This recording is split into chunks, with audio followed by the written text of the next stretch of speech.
പെയ്യും രാവിലന്ന് വേദലഹേമിൽ വന്നുദിച്ചു താരക പുതുവാർത്തയുമായി. മഞ്ഞിന്റെ രാജനായി സ്വലോക നായകൻ വന്നു പിറന്നു ഗോശാലയിൽ. ഹലോ കൂട്ടുകാരെ, ഇന്ന് ഞാനിവിടെ പറയാൻ പോകുന്നത് മഞ്ഞിനെ പറ്റിയാണ്. മഞ്ഞിനെ പറ്റി കേൾക്കുമ്പോൾ തന്നെ നമുക്ക് ഓർമ്മ വരുന്നത് ക്രിസ്മസിനെ പറ്റിയാണ്. അതെ, ക്രിസ്മസ്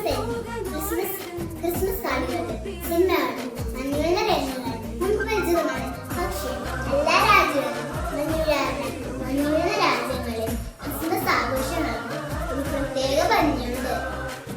മഞ്ഞുള്ള ലാൻഡ്സ്കേപ്പുകൾ, മഞ്ഞു മനുഷ്യൻ, സ്കേറ്റിംഗ് ഇതെല്ലാം കൂടി ക്രിസ്മസിനെ ആദർശമാക്കുന്നു. മഞ്ഞുവെന്നത് ഒരു പുതിയ തുടക്കത്തെയാണ് സൂചിപ്പിക്കുക.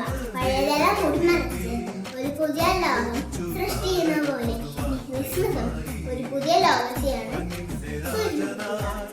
യേശുക്രിസ്തുവിന്റെ ജനനം മനുഷ്യകുലത്തിന് ഒരു പുതിയ പ്രതീക്ഷ നൽകിയതുപോലെ മഞ്ഞ് ക്രിസ്മസിന്റെ പല ആശയങ്ങളെയും സൂചിപ്പിക്കുന്നു.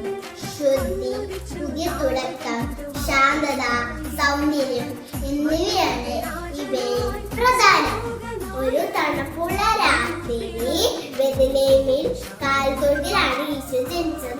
പ്രകൃതി പോലും ഈശോയുടെ വരില്ല എണ്ണി ഈശോയെ സ്വീകരിക്കാൻ നന്ദികാലം തുടങ്ങിയതുപോലെ നമുക്ക് ഒരുങ്ങാം. നമ്മുടെ കുഞ്ഞുങ്ങൾ നീതി, സ്നേഹത്തിന്റെ സന്തോഷത്തിന്റെയും ദിവസങ്ങളായ ക്രിസ്മസ് ആവട്ടെ. എല്ലാ കുട്ടികൾക്കും മഞ്ഞു വീഴുന്ന